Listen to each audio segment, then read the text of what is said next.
salut! Alors le beau temps revient, c'est bientôt l'été, le ciel est bleu, les fleurs poussent, la campagne est belle. Donc il est temps d'aller faire du cyanotype dans la campagne. Vous êtes sur la chaîne de Casolab, soyez les bienvenus!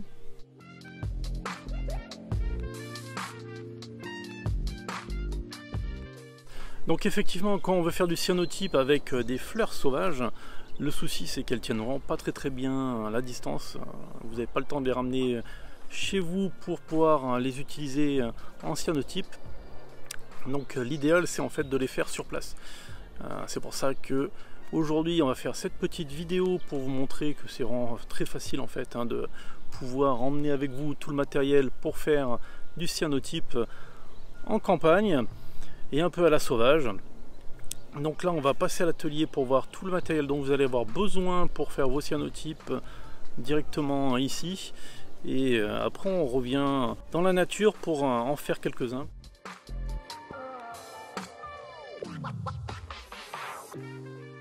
Donc de quoi on a besoin pour pouvoir faire nos cyanotypes lors d'un déplacement ou dans un lieu qui est loin de notre maison ou atelier et que l'on ne peut pas tout de suite utiliser.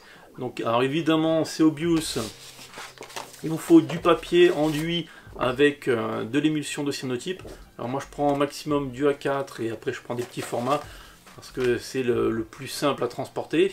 Alors ce que vous allez aussi avoir besoin, ce sont des pochettes de transport pour mettre votre papier qui est prêt à être insolé et enduit de cyanotype, plus une deuxième qui sera faite pour mettre vos cyanotypes une fois qu'ils sont insolés par le soleil. Alors essayez de marquer quelque chose pour bien différencier vos deux pochettes et pas mélanger après vos papiers.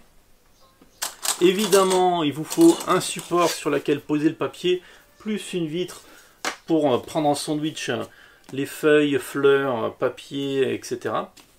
Alors attention avec la vitre, moi j'ai pris une vitre en verre pour faire ma petite balade, parce que je ne vais pas faire non plus du trekking ni des choses très mouvementées. C'est juste à côté de chez moi que je vais faire la vidéo. Donc faites gaffe aussi à prendre quelque chose de peut-être plutôt en plexiglas. Aussi prêtez attention au fait qu'il ne faut pas qu'il y ait un traitement anti-UV sur la glace. Autrement, si elle est traitée anti-UV, ça ne va pas fonctionner. Les UV c'est ce qui va insoler le cyanotype, et si vous n'avez pas ça, ça ne marchera pas. Et aussi des pinces à dessin, donc j'en prends 4. Ça me permettra de maintenir mon sous-vert et le papier cyanotype et les feuilles bien coincées et éviter qu'il y ait des déplacements pendant l'exposition. Aussi une chose importante à avoir, un parapluie. Vous verrez pendant la vidéo à quoi ça va servir, mais j'imagine que vous allez peut-être vous douter à quoi ça servira. Une pochette en plastique étanche, alors au moins en A4 pour qu'une feuille puisse rentrer dedans. Et une gourde pleine d'eau. Alors prenez une gourde qui vous servira peut-être qu'à ça, ou en tout cas qui ne servira plus après pour boire. Vous aurez les explications au fur et à mesure de la vidéo. Et comme je suis gentil, je vais vous faire un petit rappel de comment on fait la préparation de notre papier enduit d'émulsion. Donc on va s'y mettre tout de suite. Je vous rappelle que sur la chaîne j'ai une playlist spéciale cyanotype, donc vous pouvez aussi aller, après avoir regardé celle-ci, allez voir le reste des contenus associés. Et évidemment, n'oubliez pas de vous abonner à cette chaîne, c'est important. Et mettez un petit like tout de suite. Donc pour faire notre cyanotype, nous avons besoin de ferricyanure de potassium en solution, du citrate d'ammonium ferrique aussi en solution. Évidemment, feuille de papier, alors du format que vous désirez faire, mais il faut absolument que ce soit un papier qui soit résistant à l'eau, donc au lavage, comme du papier un peu aquarelle qui sera plus facile après à laver car il va falloir le développer dans de l'eau par la suite. De quoi mesurer vos solutions de citrate d'ammonium et de ferricyanure. Donc moi je prends une petite seringue graduée, un petit récipient pour faire le mélange et l'émulsion, et enfin d'un pinceau, alors soit un petit pinceau en mousse, soit un pinceau à poil. Alors faites attention avec le pinceau à poil. Souvent, ce qui maintient les poils ensemble, c'est en métal. Et si le métal est rouillé, ça va interagir avec l'émulsion et ça va en fait changer ses propriétés. Et vous risquez après de rater vos cyanotypes à cause de ça. Alors moi, c'est un pinceau avec un sertissage en plastique, mais on peut utiliser aussi un petit pinceau en mousse comme ceci. Donc je vais faire mon émulsion tout de suite. Donc il faut mettre à part égale ferricyanure et citrate d'ammonium. Donc je vais faire peut-être 10-20 ml, je vais enduire mes feuilles de papier après.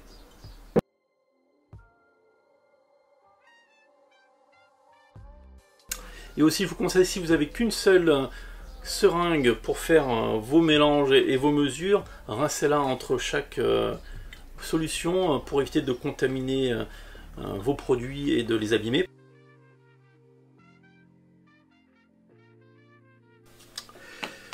Hop.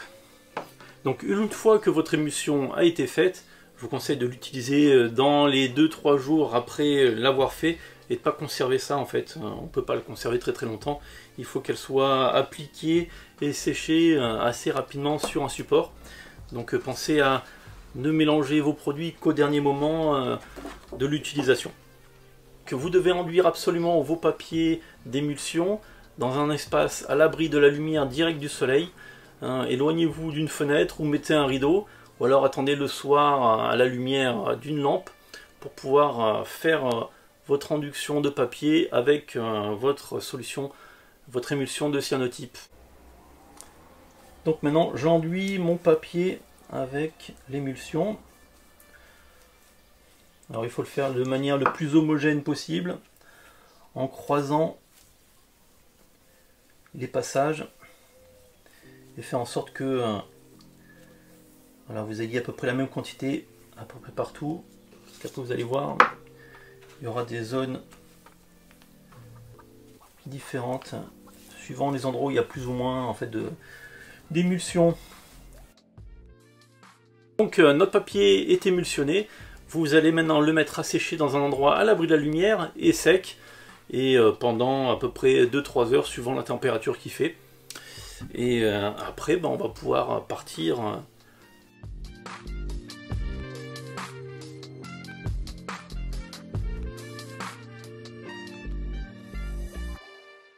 Bon je crois qu'on est prêt, on peut y aller maintenant. Ok, donc maintenant on est à pied d'œuvre pour commencer à faire nos premiers photogrammes en cyanotype. Donc je vous ai dit d'amener un parapluie avec vous, tout simplement, que vous n'allez pas forcément avoir un arbre sous lequel vous réfugiez comme ici, et avoir une ombre. Alors, il faut vraiment une ombre très bonne et où il n'y a aucune lumière qui passe, autrement vous allez avoir des petits soucis d'exposition indésirés. Il faut aussi absolument que le soleil soit le plus proche possible du zénith. C'est là où vous aurez le maximum en fait d'UV. Donc il faut vraiment faire attention aussi à ça avant de commencer. Et être à proximité aussi de vos plantes. Une fois que vous les avez prises, vous les disposez comme vous voulez sur votre cadre et votre feuille de papier. Avant de commencer aussi de faire son cyanotype, il va falloir faire ce qu'on appelle une bande test. C'est une bande de papier ou une feuille de papier sur laquelle on va faire des zones avec des temps différents d'exposition, à peu près toutes les 5 minutes, pour définir en fait votre temps d'exposition pour lequel vous allez pouvoir les faire. Donc on va déjà commencer à faire notre bande test et tester, voir la qualité de la lumière pour commencer nos cyanotypes.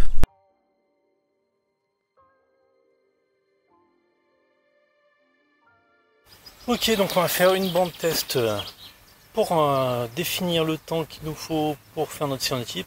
Alors je vais vous expliquer comment on va procéder. Donc on prend en fait une feuille de papier enduite avec de l'émulsion à cyanotype. On va la mettre dessus notre support avec quelque chose pour imprimer un motif. Après on va la faire une exposition en plusieurs étapes. Donc une première étape avec 5 minutes. Et après on cachera un tiers de la feuille pour laisser 5 minutes de plus. On découvrira encore un tiers de la feuille pendant 5 minutes, qui nous donnera 3 temps, 5, 10 et 15 minutes. Donc on va déjà procéder comme ceci, et après je vais vous montrer à quoi nous sert la petite bouteille d'eau et le sac qu'on a pris. Ça nous servira à développer en fait le cyanotype. Bon, on va le faire tout de suite.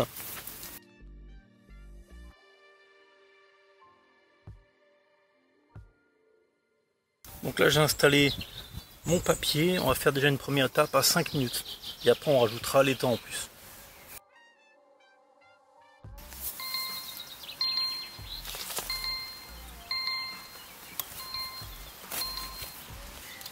Ok, donc là on a notre premier temps intermédiaire qui est fini.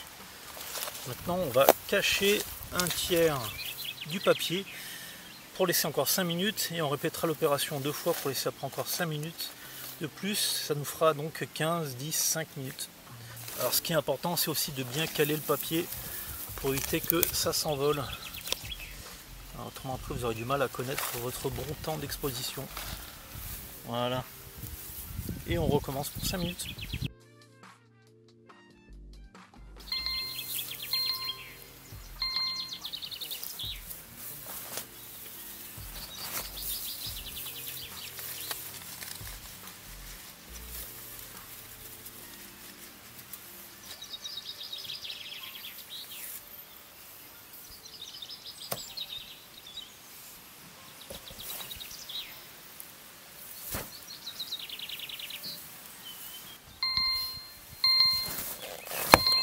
Ok, donc nos 3 temps d'exposition ont été faits.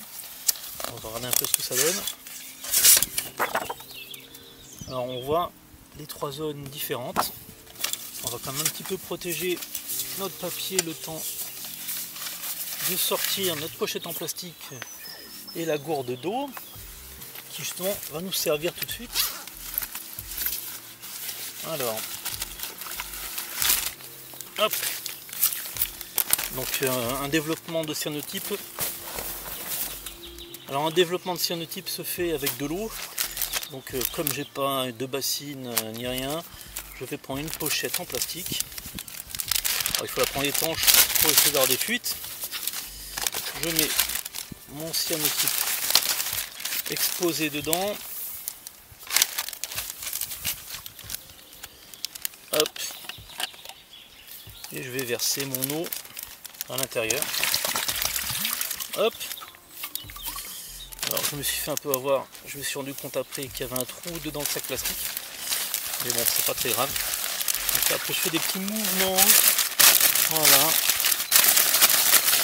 Je nettoie bien ma feuille.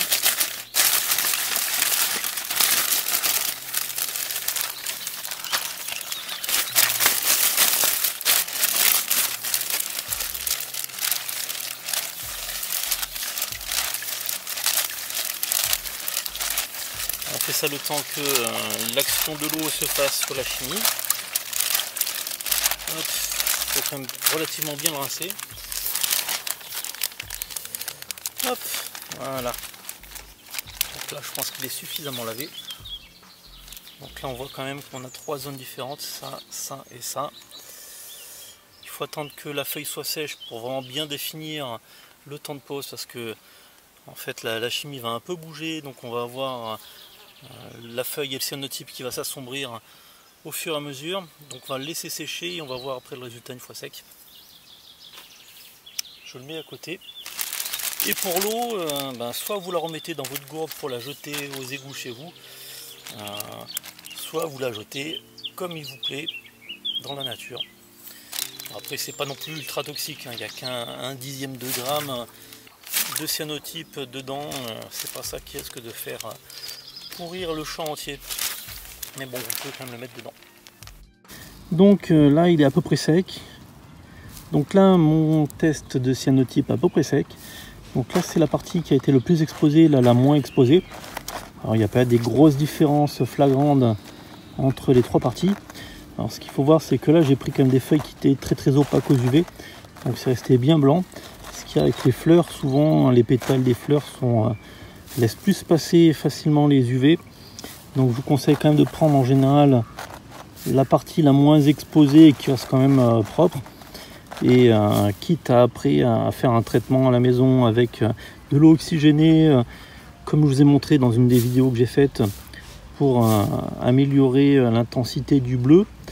Mais je pense que voilà, entre 5 et 10 minutes, c'est amplement suffisant avec un temps ensoleillé comme aujourd'hui. Donc on va faire les cyanotypes avec ce temps de référence. Je pense que je vais faire 7,5, voilà, 7 minutes et demie. Ok, alors maintenant qu'on a défini le temps d'exposition qu'il nous faut pour faire un cyanotype, on va pouvoir commencer à le faire. Donc on va ramasser quelques fleurs et on va se mettre à l'abri sous le parapluie. Comme ça je vais vous montrer comment c'est un petit peu galère, surtout qu'aujourd'hui il y a un peu de vent. mais bon, je vais gérer. Allez, maintenant on va commencer nos cyanotypes, allons-y. Alors j'ai dû retourner cette partie ici parce que j'avais oublié d'allumer la caméra pendant que je réalisais le cyanotype. C'est pour ça que mes vêtements sont pas les mêmes. Mais bref, ça change pas, le principe sera donc le même. Donc une fois qu'on a nos fleurs, on va se trouver un petit coin tranquille pour pouvoir s'installer. Donc en premier lieu, on va mettre son parapluie pour avoir une ombre qui nous permettra de disposer en toute sécurité les plantes sur le papier enduit d'émulsion de cyanotype.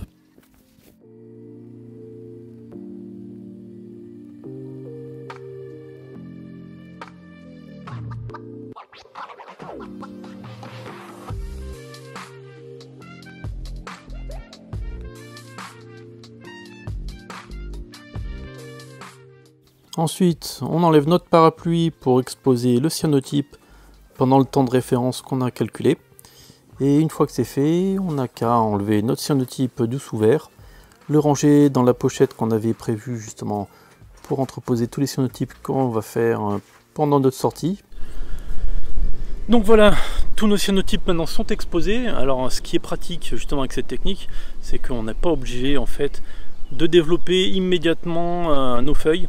Elles peuvent rester quelques heures dans sa pochette bien à l'abri de la lumière. Une fois qu'elles ont été exposées, elles ne risquent plus rien, ça bouge plus. Donc là j'ai tout exposé, j'ai tout fait ce que je voulais. Il n'y a plus qu'à rentrer à la maison. On va voir ensemble après en développant le résultat. Est-ce que ça a bien réussi ou pas? Grand mystère, mais j'espère que oui en tout cas. Ouf, bon.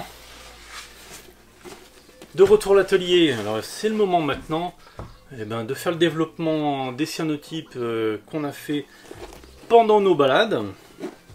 Donc là, je vais tester tout de suite le développement.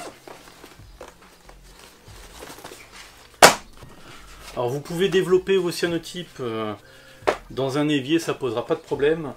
Moi j'utilise une cuve en acier inox. Donc je vais mettre de l'eau.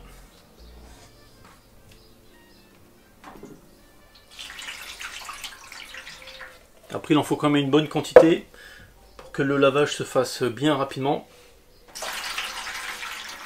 et qu'il n'y ait pas d'accumulation en fait de pigments bleus qui se fassent dedans le liquide. Au niveau du développement, pareil, faites-le dans un endroit à l'abri de la lumière directe du soleil. Autrement, vous risquez d'avoir des petits soucis après avec. Donc ça, c'est le cyanotype. Voilà. Donc j'ai un peu triché, j'ai commencé déjà à développer les autres. Donc il m'en reste 2-3 à développer. Alors au moment du développement, il ne faut pas s'affoler. Ça va être clair au début. Alors les surfaces qui ont été protégées de la lumière par la plante deviendront blanches en général. Hop. Et la partie exposée à la lumière, comme ici, en fait pour l'instant elle est assez claire, mais vous allez voir qu'après une fois sec, ça deviendra vraiment plus foncé. Et j'ai pas pris quelque chose pour mettre mes cyanotypes une fois lavé. Alors je vais aller le mettre dans l'évier à côté pour le mettre à sécher un peu plus loin.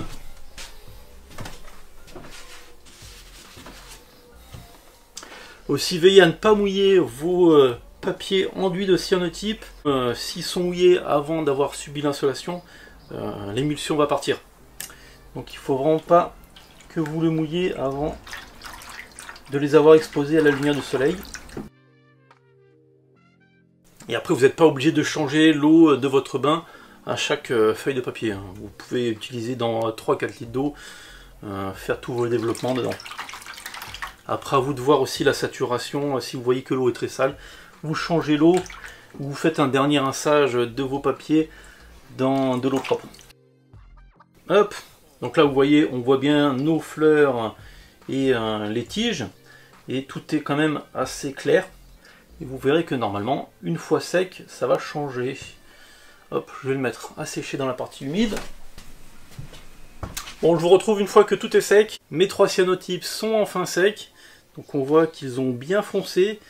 C'est la réaction chimique qui fait que, au fur et à mesure du séchage, et aidé aussi par l'action de la lumière, l'émulsion devient plus foncée. C'est pour ça qu'il ne faut pas s'affoler si tout de suite ça n'est pas très très bleu et très bleu foncé quand vous développez votre cyanotype. Ça vient après au cours du séchage. Donc si j'ai des choses à retenir de cette expérimentation, d'une part, bande de test, j'ai fait des paliers de 5 minutes. Je pense qu'il faudrait faire des paliers de à peu près 2 minutes 50 et en faire au moins 5 ou 6. Et utiliser des fleurs plutôt que des feuilles, car les feuilles c'est très très opaque aux rayons lumineux. Donc si vous surexposez à fond, vous ne le verrez pas forcément. Alors qu'avec une fleur, les pétales laissent quand même passer pas mal d'UV. Ce qui fait que quand l'exposition est trop importante, je vais vous montrer. Hop, c'est un de mes ratés. Donc voilà, une fois surexposé, on voit bien donc les tiges et le cœur de la fleur. Et par contre tous les pétales ont disparu, alors que c'est les mêmes en fait. C'est des marguerites des deux côtés, mais là ça a été surexposé et les UV sont passés à travers des pétales, alors que là on voit les pétales, même s'ils sont un petit peu bleus, et c'est vraiment l'effet que je voulais donner, avoir des pétales un petit peu bleutés et un cœur qui soit resté bien blanc.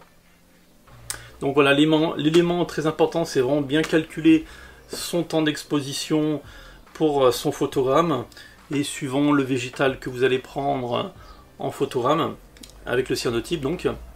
Car voilà, si c'est des feuilles très opaques, vous pouvez largement faire une surexposition et ça ne se verra pas parce que la feuille est très épaisse et empêchera les UV de passer, et ça posera pas de soucis.